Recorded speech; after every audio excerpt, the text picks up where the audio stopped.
কোনো রাজনৈতিক দলের পক্ষেই সম্ভবত ভারত ছাড়া কোনো উপায় নেই।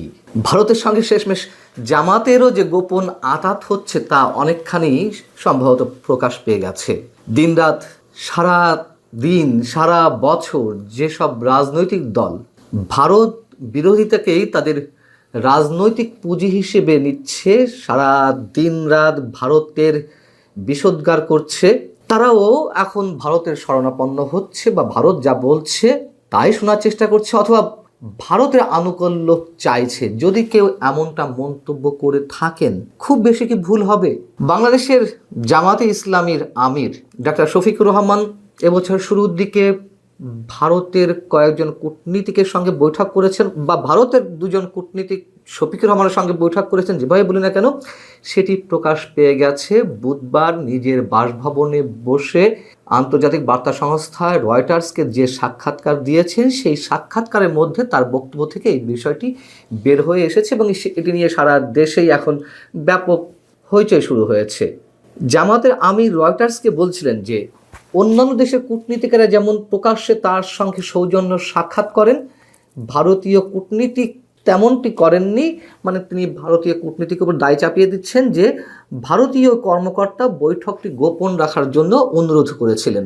এবং এই রিপোর্টটি গত বৃহস্পতিবারই প্রকাশ পেয়েছে বাংলাদেশের বিভিন্ন গণমাধ্যমে, এবং রয়টার্সও কয়েক ঘন্টা আগে প্রকাশ করেছে বাংলাদেশের গণমাধ্যমে প্রকাশের ঠিক কিছুক্ষণ আগে। এখন গণমাধ্যমে কোনো গণমাধ্যমে এসেছে যে ভারতের সঙ্গে জামাতের আমিরের গোপন বৈঠক, এরকম হেডলাইন দিয়ে নিউজ আসছে। সেটি আবার প্রতিবাদ করেছেন ডাক্তার শফিকুর রহমান সাহেব। তিনি তার ফেসবুক পেজে একটি স্ট্যাটাস দিয়েছেন, আমি একটু ছোট করে আপনাদেরকে পড়ে শোনাই। তিনি বলছেন যে আন্তর্জাতিক মিডিয়া রয়টার্সকে গতকাল দেওয়া এক সাক্ষাৎকারে রয়টার্সের একজন সাংবাদিক আমাকে জিজ্ঞাসা করেন, ভারত যেহেতু আপনাদের প্রতিবেশী দেশ, তাদের সঙ্গে আপনাদের কোনো যোগাযোগ আছে কিনা, কোনো কথাবার্তা বা বৈঠক হয় কিনা। আমি তখন বলেছিলাম, গত বছরের মাঝামাঝি সময়ে আমি অসুস্থ হওয়ার পর চিকিৎসা শেষে যখন বাসায় ফিরি, তখন দেশ বিদেশের অনেকেই আমার সঙ্গে সাক্ষাৎ করতে আসেন। অন্যান্য দেশের সম্মানিত কূটনীতিবৃন্দ যেমন এসেছেন, তেমনি তখন ভারতের দুজন কূটনীতিকও আমাকে দেখতে আমার বাসায় এসেছিলেন। অন্যান্যদের মতো তাদের সঙ্গেও আমার কথা হয়েছে। এবং তিনি বলছেন যে আমরা তাদের সঙ্গে আলাপ আলোচনার সময় বলেছিলাম, যত কূটনীতিক এখানে আসেন তাদের সকলের বিষয়ে আমরা পাবলিসিটিতে দিয়েছি, প্রচার করেছি। আপনাদের এই সাক্ষাৎও আমরা পাবলিসিটিতে দিতে চাই। তখন তারা আমাকে এটি না দেওয়ার জন্য অনুরোধ করেন। আমরা বলেছিলাম যে পরবর্তীতে যখনই আপনাদের সঙ্গে দুই দেশের স্বার্থ সংশ্লিষ্ট বিষয়ে কোনো বৈঠক হবে, তা অবশ্যই পাবলিসিটিতে যাবে। এগুলো উল্লেখ করে তিনি লিখছেন ফেসবুক স্ট্যাটাসে যে আমি বিস্মিত যে আমাদের কিছু দেশীয় মিডিয়া ভারতের সঙ্গে জামাত আমিরের গোপন বৈঠক হয়েছে বলে সংবাদ পরিবেশন করছে। ভবিষ্যতে প্রকৃতি বিষয় না জেনে এমন বিভ্রান্তিকর সংবাদ পরিবেশন করা থেকে বিরত থাকার জন্য সংশ্লিষ্টদের প্রতি আহ্বান জানাই। আমির সাহেব কেন বিস্মিত হচ্ছেন? গোপন তো রেখেছিলেন। গোপন যেহেতু রেখেছিলেন, আবার আপনার কথা যদি সত্য হিসেবে ধরে নিই যে ভারতেও কূটনীতিকরা গোপন রাখতে বলেছেন, তাহলে দুপক্ষ থেকে গোপন রাখা হয়েছে, তাহলে এটিকে আমরা কেন গোপন বৈঠক বলবো না? যদি গণমাধ্যম শিরোনাম করে যে জামাতের আমির এবং ভারতের প্রতিনিধিদের মধ্যে গোপন বৈঠক, ভুলটা কোথায়? এতে বিস্মিত হওয়ার কি আছে?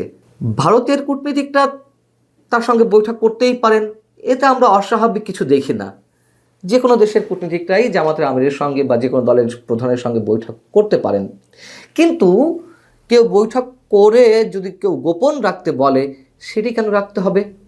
প্রশ্ন তো সেখানেই। আমাদের নিশ্চয় মনে আছে 2024-এর 7 জানুয়ারি নির্বাচনের আগে জাতীয় পার্টির বর্তমান চেয়ারম্যান GM কাদের সাহেব গিয়েছিলেন ভারত সফরে। সেখানে তিনি বিভিন্ন রাজনৈতিক দলের শীর্ষ নেতাদের সঙ্গে বৈঠক করলেন, বিজেপি নেতাদের সঙ্গেও বৈঠক করলেন। তিনি যখন দেশে ফিরে এলেন, বিমানবন্দরে নামার পর সাংবাদিকরা তার কাছে জিজ্ঞাসা করেছিল যে কি আলোচনা হলো ভারতে। তিনি কোনো কথা বলতে চাইলেন না, মুখে কুলুপ এঁটে রইলেন। তিনি সরাসরি বললেন যে ভারতের নিষেধ আছে, এখনই কিছু বলা যাবে না। যদিও আমরা সেই নিষেধের বিষয়গুলো এখনও জানতে পারিনি, তারপরে তখন তার এই বক্তব্যের বিষয়ে আমরা তখনই সমালোচনা করেছিলাম। যে আমি নিজেই বলেছিলাম, এমন মন্তব্য করেছিলাম যে দাদাদের নিষেধ আছে। তো দাদাদের যেহেতু নিষেধ আছে, সেহেতু মুখে কুলুপ এঁটে থাকতে হবে। দাদারাও কি জামাতের আমিরেরও খুব কাছের দাদা? তাদের অনুরোধ তিনি ফেলতে পারলেন না। তাহলে জিএম কাদেরের কিছু না বলার বিষয়টি যদি অপরাধ হয়ে থাকে এবং তিনি যদি কিছু গোপন করে থাকেন, তাহলে জামাতের আমিরও গোপন করেছেন, খুব স্বাভাবিক। যদি প্রশ্ন করি যে সেই বৈঠকে কি কথা হয়েছিল, কি নিয়ে আলোচনা হয়েছিল, সাহস আছে জামাতের আমির ডাক্তার শফিকুর রহমানের সেগুলো প্রকাশ করার? আমার মনে হয় না, প্রকাশ করার সাহস নেই। যদিও তিনি বলেছেন পরবর্তী থেকে সবকিছু পাবলিক করা হবে, ওটাই আগে পাবলিক করুন কি কথা হয়েছিল।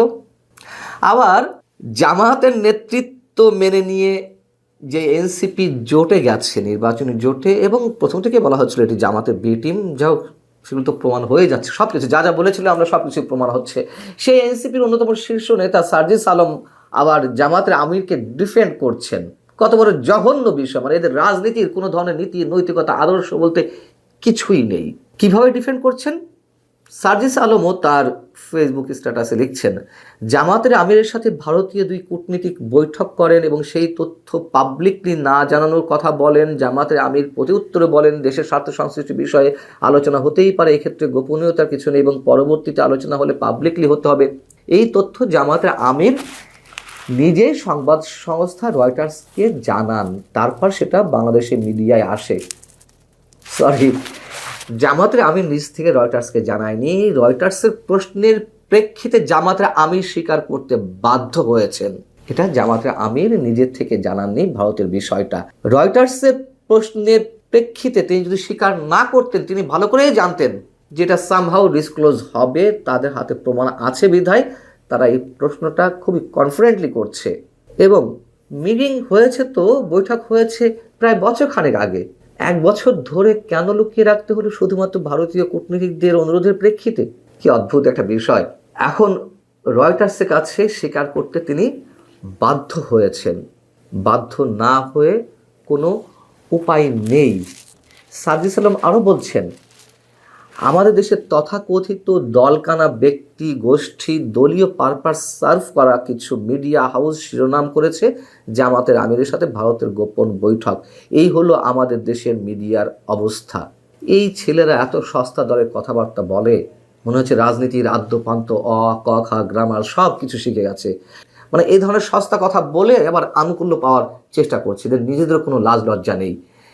সারা দিন সারা বছর দিল্লি না ঢাকা, ঢাকা ঢাকা এই স্লোগান দিতে দিতে মুখে ফেনা তুলে ফেলছে, অথচ নির্বাচনকে সামনে রেখে তারা আবার দিল্লির দিকেই তাকিয়ে আছে। দিল্লির কথাই কখনো কখনো অনেক কিছু গোপন করছে, কখনো কখনো আবার দিল্লির বিরুদ্ধে যুদ্ধাংদেহী মনোভাব পোষণ করছে। দিল্লি আক্রমণ করা হবে, 7 সিস্টার্স ভেঙে দেওয়া হবে, আবার এদিকে দিল্লির সাথে গোপনে কথাবার্তা, সেটিকে আবার ডিফেন্ড করছে। এটিকে কেন্দ্র করে আবার বাংলাদেশের গণমাধ্যমকে অ্যাটাক করছে। গণমাধ্যমের কোনো দোষ নেই, গোপন বৈঠককে গোপন বৈঠকই বলতে হবে, এখানে ওপেন বৈঠক বলার কিছু নেই। আমরা আরও অনেক কিছু দেখতে পারবো নিশ্চয়ই সামনের দিনগুলোতে। ভালো থাকুন সে পর্যন্ত। অবশ্যই